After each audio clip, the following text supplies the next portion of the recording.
So, Ronald, would you like to introduce yourself? Tell us who you are and what you do. Okay, I run a company called CloudBuy. We're going global with Visa, who have picked us to be their marketplace technology. We just signed a 5-year agreement with them in the autumn to extend that existing deal. And we're a cloud provider that's successfully going around the world. I mean, we've got people like United Arab Emirates who are taking us on board. We just signed up the Confederation of Indian Industry. There's a huge amount happening outside of the UK, and it's really nice dealing with places like Dubai, who implemented implemented mobile government in 6 months. They went, we want to be leading the world in government now. We want to be a digital economy. Let's make our government mobile enabled. How does the UK compare to other governments around the world that you've experienced? We've been dealing with UK public sector in this guise for 15 years. The UK usually leads the way in being first to do things, and then it stops and doesn't do anything. So if you take something like procurement, Russ is sitting there. We started doing that in 2002. We got 70 authorities on in 2005, and we've moved backwards ever since. And currently, Cabinet Office is blocking e-invoicing because it doesn't think we're ready 10 years after it mandated it. What's the big opportunity for you? And what's the big opportunity in the UK that you see? I think there's a huge opportunity in the UK. We've got so many areas of best practice. We've got local government's the most complex area. They sell about 1,200 services or so. We put all those online, make it easy for them to trade. You've then got intranets and making the whole thing seamless. And then you go off into things like elderly care, where we've got frail and elderly buying services, and throughout into buying and putting all their suppliers online. And there's an opportunity to get about 1 million new e-commerce businesses if we actually get the public sector going for it. Security is obviously key to this and key to cloud. What are the real aspects that you focus on? Try to cover everything. So you've got physical security, hardware, your operating systems, your software, people, processes. You have to cover all of those because your attacker will hit any of them. And so your background as a business was in the military. How has that influenced your perspective moving forward? Well, we started breaking into things in the 80s.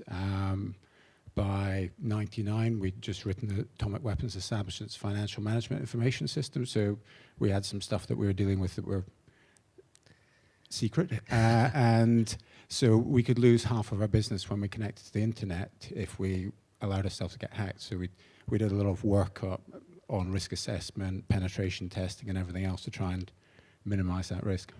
What's the biggest misconception about security that you come across, in your day-to-day business in the marketplace? The on-premise is safe. It usually takes about 90 seconds to get into an on-premise. It's incredibly easy to get into on-premise kit. Is that, is the education there in the marketplace about the risks of on-premise? No, I mean, for proper physical security, you have men, wires, machine guns, and ideally have a city that's 100 miles away from the nearest place. One of the biggest problems for AWD is it's stuck in the middle of populated countryside, so they can only patrol a certain range around it. What would your advice be to organizations moving their infrastructure, into the cloud? How would you ask them? How would you explain them to approach it from the mindset? I would look at it as being able to sleep easier at night, because you're sitting there, say in a council where you will have maybe 1,000 buildings. They're all in a WAN. Each one of those can be penetrated and take over your network. I would try and get all the secure stuff out of that into somewhere where nobody can walk in, and have decent authentication to keep people out. I mean, we just did something with Highways Agency where they saved millions because they had 10,000 people that were out on the road, and the cost of giving them secure laptops to access an IL3 network was prohibitive. And so by moving that information onto the cloud, 99% of it would be available under Freedom of Information Act. So, you know, take that stuff away and protect the 1% properly. What's the culture like at the moment in terms of the marketplace's viewpoint towards security? Is it enabling? Are you coming up against resistance and barriers, or what? Yeah. I don't see that as much of an issue, because for us, we've been doing it for 15 years, so we meet all the standards, IL 1 to 6. The best one in the commercial space is something called Payment Card Industry Data Security Standard, because everybody's trying to hack card data, because that's the easiest thing for criminals to make money on. And they're actually, the exploits now are moving from the data center into on-premise. One of the key elements that we were speaking about before we came on stage was around the actual people that you have. How do you look at that element, that kind of risk associated with actual people?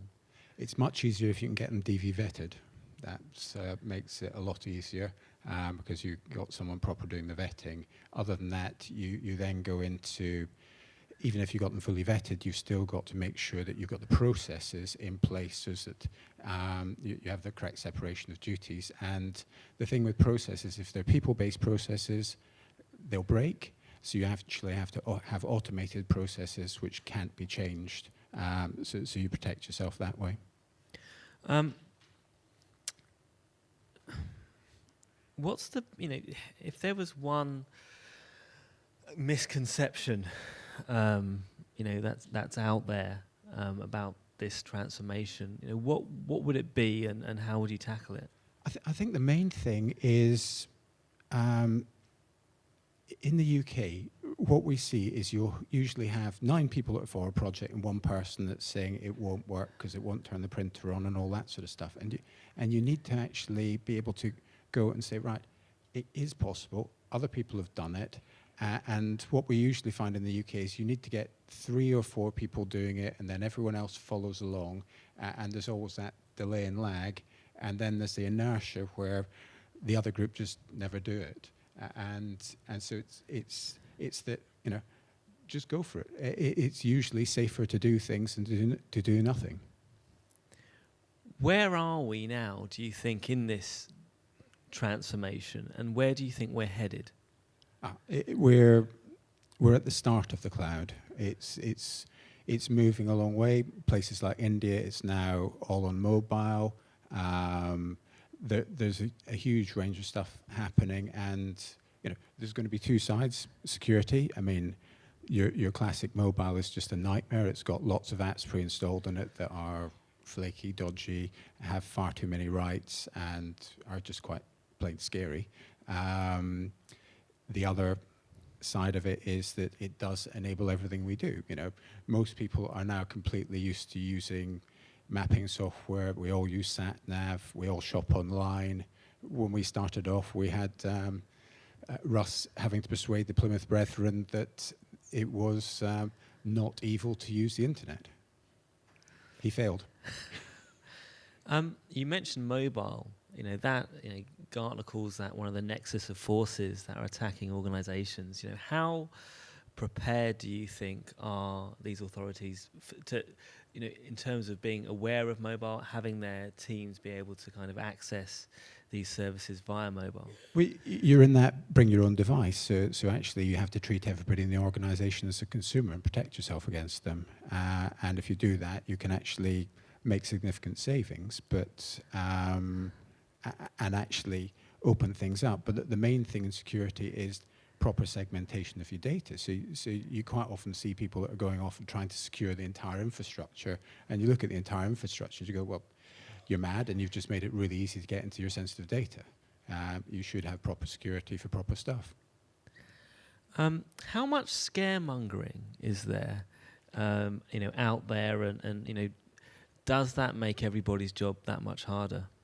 Well, there's a whole industry trying to exploit the cloud. So what's happened is that we had a fully proper modern cloud system by about 2005, multiple redundancy, everything else, all running very nicely secure. And we'd stopped having security audits by our customers because we'd been doing it for long enough. They were all quite relaxed by then. And what we've seen as it suddenly turned into cloud and we hit the industry hype wave, we then got lots of security consultants who frankly weren't qualified, because if they were qualified, they'd be doing PCI auditing, or they'd be doing ISO 27000, or they would be, certified by GCHQ to do government pen testing. And most of those guys weren't, but they were going cloud security, cloud's not secure, cloud's this. And so we actually had to do, we had a little wave of having to do more stuff, but most of our customers understood what we did, so that wasn't too bad. But that's one of the sort of hype areas around cloud security. My last question is really, has there been one thing that you've learned in the last year, or one event, or just something that shifted your perception, in this industry, perhaps giving you hope for the future as well? So, I left the UK. I went round, I did a peak performance tour of Asia Pacific. I used to be a ski racer, so I flew over the warm places of the world from Northern Hemisphere to Southern Hemisphere. And I visited Dubai, Mumbai, Singapore, trip around Australia, Hong Kong and back to Dubai. Taught myself Arabic, Hindi and Cantonese at the same time, which was quite nice. And the main thing I learned is it's a big world, and most of the world really likes the UK. So I went round, the only place in that trip that didn't have UK plugs was Australia. All those other places, 3-pin plugs, and they're actually interested in what we're doing, and we should actually talk about it. And I know David Shields, who used to head up government procurement, he's now doing consultancy out around that area, and our procurement's 10 or 20 years ahead of the rest of the world, and our cloud thinking is similarly far advanced. Excellent. Thank you very much for your time.